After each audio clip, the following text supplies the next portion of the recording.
Now that the AFL trade period has finished, I thought I would do my revitalized 2025 AFL ladder predictions. Now things have changed, players have been delisted, trade windows have happened, teams are disappointed, and teams have not. Let's get straight into this. Starting off with my revitalized bottom three. Now last time I believe I had North Melbourne, Richmond, and West Coast. Richmond for me, biased aside, I think we will definitely finish bottom of the ladder. This is just much like the Gold Coast GWS first seasons where, we've lost our good players.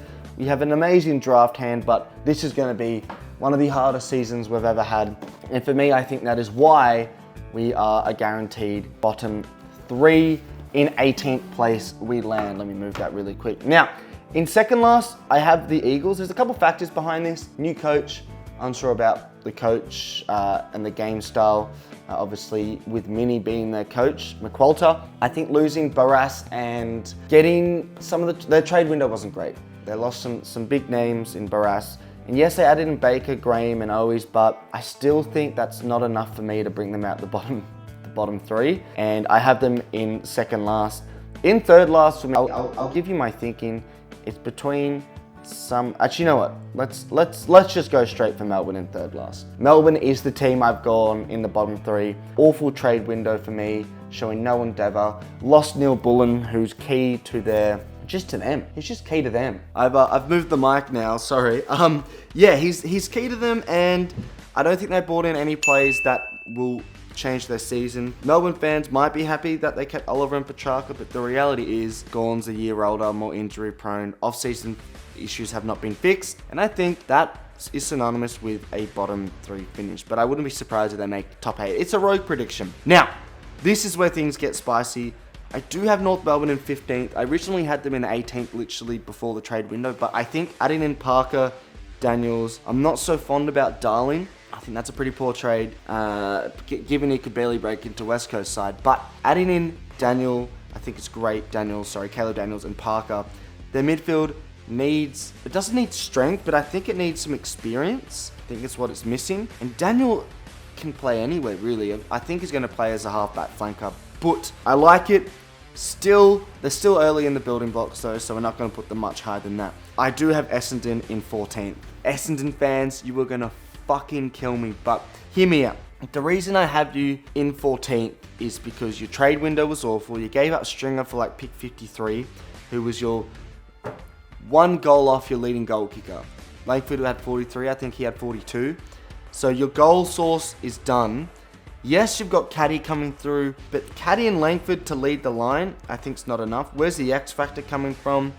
I'm not excited, and I think the trade window is just not good enough. And you know what? We'll have a look. Actually, I've got this page up, which is really good, which just summarizes everything that teams did. Sorry, I'm just going to get rid of all these fucking ads and shit. Essendon, they do have a lot of draft capital, but they got no one here, traded in no one, and traded out Jake Stringer. And they've lost some key players in Heppel, and I think even though Hind, Kelly, and Wanganeen weren't great, delisted, retiring, I think they're losing a lot of players. Yeah, even though they're losing a lot of players, I'm not a fan of them right now. Neither am I Carlton. Now, this is probably the most controversial here. Carlton in 13th. The thinking behind Carlton in 13th is purely on the basis that they had a poor trade window. Owies played every game, he's gone. Kennedy played a lot of games, he's gone. They have not strengthened in positions I think they should have. Now, we'll go to this tab here and look at who Carlton brought in. But yeah, from memory, they brought absolutely no one in. Obviously lost Jack Martin as well to that free agency going to Geelong, I believe. Yes, it's not great. And I think Carlton fans are getting nervous. I also did this on the basis that if they lose Kerno, you see they capitulate. And I think Cripps, is he going to stay fit for a whole season again? I'm not so sure about that. I'm not as bullish about Carlton. And I think if they had a good off season, I'd put them top four. And I had them for the flag this year, last season. But I think they're going to be big slippers, and this is my big call this season. In 12th, I'm going with Adelaide. I think they had a really good season. I'm a big fan of what Adelaide do. I'm a big fan of what they've become. But I still think there's not enough there to make top 8 for me. And I know that's sad. And if you're an Adelaide fan, I did toy around with maybe having them a little bit higher, but the reality is, yes, you're Borden Cummin and Neil Bullen, who are really good, and they're going to strengthen you, and I think 12th place suits them pretty well. I do have St Kilda in 11th.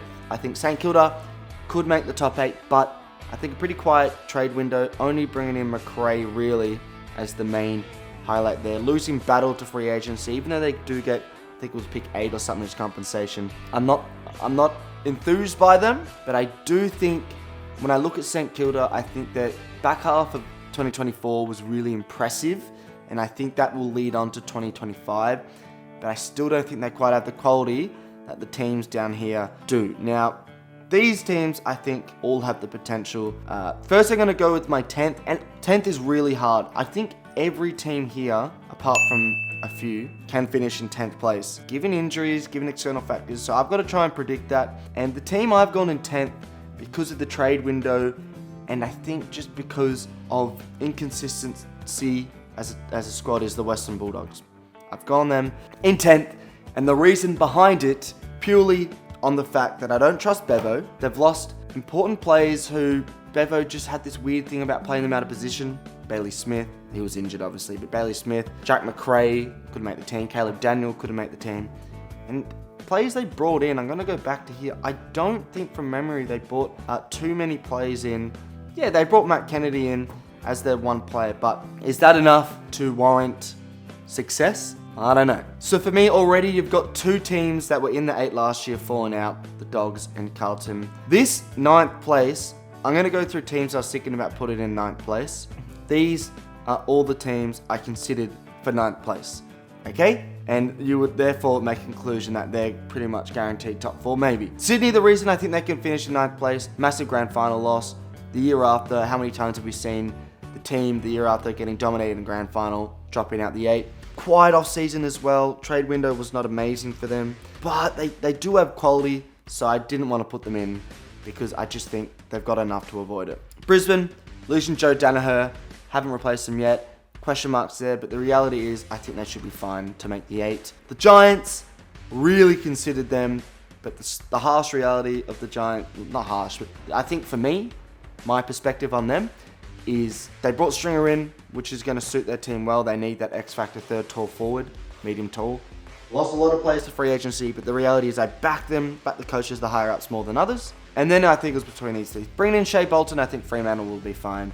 It was between these two teams, and I'm going to go rogue, and I'm going to go with Port Adelaide in 9th, which means I have Gold Coast for the first time in their history making the 8. Reasons behind this. Lost Dan Houston, Port Adelaide, brought in Lukosius, and Rory Atkins, I'm not a fan of, but Richards as well is young, but they got fucked in that trade, and the harsh reality is they're one of the most important players in Houston to their structure and to their just quality. Amazing player, all Australian obviously. They've lost him. He's not there anymore, and we saw in the finals when Houston wasn't there, and yes, I know they also didn't have, I think it was Farrell as that half-backer. They struggled. They really struggled, Port Adelaide. And I don't know, Lukosius I think could be really good for them. And I do think if someone had a gun to my head, I would actually go the other way around. But I'm going to just go for this because I think Gold Coast, bringing in Rioli and Noble, and the fact they're both young, you know, Butters, Rosie, fucking Horn Francis, an amazing team. But, they really should be in the 8. You know, I have to go rogue. I got to go rogue. And my rogue shout is that. That's my rogue shout, which means the Suns in 8. In 7th, I originally had Fremantle when I did this as a TikTok. Check it out, FT Footy. But I'm actually going to go with the Giants in 7 here. I think the Giants are going to struggle with some of the free agency losses. But bringing in Stringer, I think they should be alright. And like I always say about the Giants, I just back them. I just back them in more than other teams. I trust them more than others. And that tends to work out for me. Fremantle in 6th. They're a great team. They're a great club. Actually, you know what? I'm going to go the Lions in 6 and Fremantle in 5th. The Lions in 6 is based off they haven't replaced Joe Danaher. What's going to happen there, I'm not so sure, but they need to. And the reality of the situation is Joe Danaher, one of their best players and their most important forward, he's not there next year. Even if they replace him, he won't be as good. That's a regression. Fremantle, they've progressed. They've got Bolton in. They've got key plays out, and I think they are posed for top 8, but I don't have them breaking the top 4. The top 4 is obviously between these teams here. Let's get them in right now. Geelong, Hawthorn, Sydney and Collingwood. Which order are they going to be? That is a real question. So I'm going to talk about each of them first before we do it, to keep you hanging. So Sydney, obviously, lost the grand final. A bit of jeopardy around where they can finish, but I do back Longmire, and their list is young, they're exciting, and I think they should be fine to make top 4 again, and they could easily finish first. Geelong, bringing in Martin and Martin not too fussed about, but Bailey Smith. Their midfield, I think, even though they function really well, I do think they needed some more depth to it. With Dangerfield getting older, I think Bailey Smith is going to be phenomenal for them. Duncan too getting older. Smith can play kind of hybrid between that central midfield and the wing. Could easily, and you got to trust Chris Scott. Bit like trusting the Giants, trusting Sydney. You got to trust Chris Scott. And I'm a hater of Geelong. You guys know how much I hate them, but I got to back them in and take my bias aside. Collingwood, without the injuries in 2024, they could have easily won the flag. I know that's easier said than done, or great in hindsight or whatever, but bringing Houston in, that is endeavour. That is a team that knows they're in their premiership window, and they're going to be up there. There's no doubt about that in 2025. And then for Collingwood, for Hawthorn, Hockball, young, exciting. If they just get off to a better start in 2025, they'll be fine. Great young talent, and their off-season was great, bringing in some defensive strength in Battle and Barras. So, first and fourth place, I'm going to pick Sydney. I think Sydney, I'm a bit worried about what's going to happen because of the history, like I've already mentioned in this video, of big grand final losses in the season after, that team going right down to 9th to 12th. But I think they should be okay, but I do think there'll be lingering problems there, and they might not make top 3. In third, I got Hawthorn. I think Hawthorn could finish first, but maybe it's a bit too early to go that easy for them. Hawthorn are great, but I just think, as I've got a fucking nip slip, Jesus Christ. So get the tits out, must I say. Hawthorn, I think Collingwood and Geelong, maybe the experience means I can trust them a little bit more than Hawthorn, and that's why I've got them there. In second, I've got Collingwood. I have Collingwood in second. Tricked you there with a little bit the mouse movement. Collingwood are a great team, and Houston and the Endeavour, we've already mentioned it, but I think Geelong are in first. I think Geelong, bringing in Smith and Martin, who's that X factor, even though they've lost Hawkins, Tui and Rowan, I don't think they contributed much in 2024, and I do think they are just posed again. Chris Scott and their higher ups at Geelong are genius because they know how to run a football club, and I trust them, and that for me is my final ladder. So the difference is there really. Collingwood, Suns, Fremantle all get into the 8 this season. Port Adelaide, the Dogs, and Carlton all drop out. Let me know what your thoughts are. Thanks for watching, and let's hope Richmond don't finish dead last.